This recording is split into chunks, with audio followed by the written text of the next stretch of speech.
خدا کے زندہ اور پاک کلام میں سے متی کی انجیل 16 باب۔ آسمانی نشان کا مطالبہ۔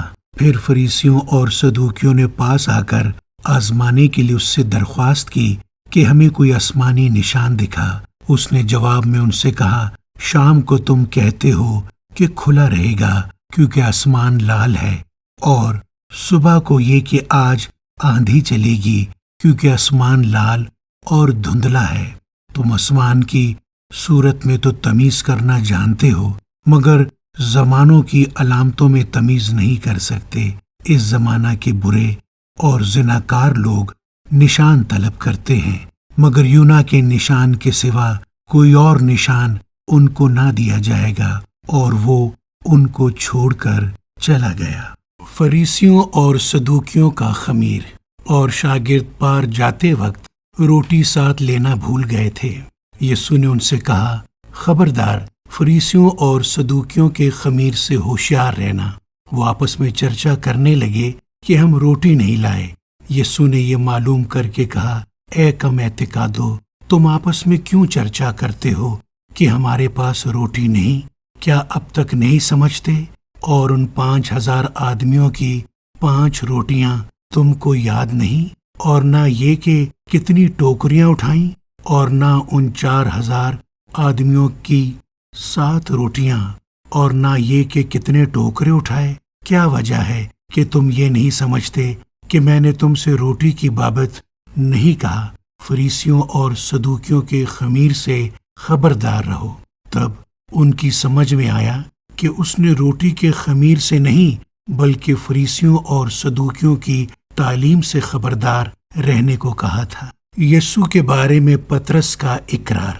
جب یسوع کیسریہ فلپی کے علاقہ میں آیا تو اس نے اپنے شاگردوں سے یہ پوچھا کہ لوگ ابن آدم کو کیا کہتے ہیں؟ انہوں نے کہا، بعض یوحنا بپتسمہ دینے والا کہتے ہیں، بعض ایلیا، بعض یرمیا یا نبیوں میں سے کوئی۔ اس نے ان سے کہا، مگر تم مجھے کیا کہتے ہو؟ شمعون پطرس نے جواب میں کہا، تو زندہ خدا کا بیٹا مسیح ہے۔ یسوع نے جواب میں اس سے کہا، مبارک ہے تو شمعون بریونا، کیونکہ یہ بات گوشت اور خون نے نہیں بلکہ میرے باپ نے جو آسمان پر ہے تجھ پر ظاہر کی ہے۔ اور میں بھی تجھ سے کہتا ہوں کہ تو پطرس ہے، اور میں اس پتھر پر اپنی کلیسیا بناؤں گا، اور عالم ارواح کے دروازے اس پر غالب نہ آئیں گے۔ میں آسمان کی بادشاہی کی کنجیاں تجھے دوں گا، اور جو کچھ تو زمین پر باندھے گا وہ آسمان پر باندھے گا، اور جو کچھ تو زمین پر کھولے گا وہ آسمان پر کھلے گا۔ اس وقت اس نے شاگردوں کو حکم دیا کہ کسی کو نہ بتانا کہ میں مسیحی ہوں۔ یسوع اپنے دکھ اٹھانے اور موت کا ذکر کرتا ہے۔ اس وقت سے یسوع اپنے شاگردوں پر ظاہر کرنے لگا کہ اسے ضرور ہے کہ یروشلم کو جائے اور بزرگوں اور سردار کاہنوں اور فقیوں کی طرف سے بہت دکھ اٹھائے اور قتل کیا جائے اور تیسرے دن جی اٹھے۔ اس پر پطرس اس کو الگ لے جا کر ملامت کرنے لگا کہ اے خداوند، خدا نہ کرے یہ تجھ پر ہرگز نہیں آنے کا۔ اس نے پھر کر پطرس سے کہا، اے شیطان، میرے سامنے سے دور ہو، تو میرے لیے ٹھوکر کا باعث ہے، کیونکہ تو خدا کی باتوں کا نہیں بلکہ آدمیوں کی باتوں کا خیال رکھتا ہے۔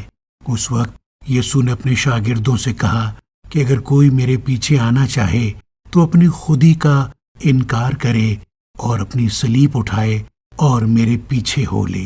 کیونکہ جو کوئی اپنی جان بچانا چاہے اسے کھوئے گا، اور جو کوئی میری خاطر اپنی جان کھوئے گا اسے پائے گا۔ اور اگر آدمی ساری دنیا حاصل کرے اور اپنی جان کا نقصان اٹھائے تو اسے کیا فائدہ ہوگا؟ یہ آدمی اپنی جان کے بدلے کیا دے گا؟ کیونکہ ابن آدم اپنے باپ کے جلال میں اپنے فرشتوں کے ساتھ آئے گا۔ اس وقت ہر ایک کو اس کے کاموں کے مطابق بدلہ دے گا۔ میں تم سے سچ کہتا ہوں کہ جو یہاں کھڑے ہیں ان میں سے بعض ایسے ہیں کہ جب تک ابن آدم کو اس کی بادشاہی میں آتے ہوئے نہ دیکھ لیں گے، موت کا مزہ ہرگز نہ چکیں گے۔ آمین۔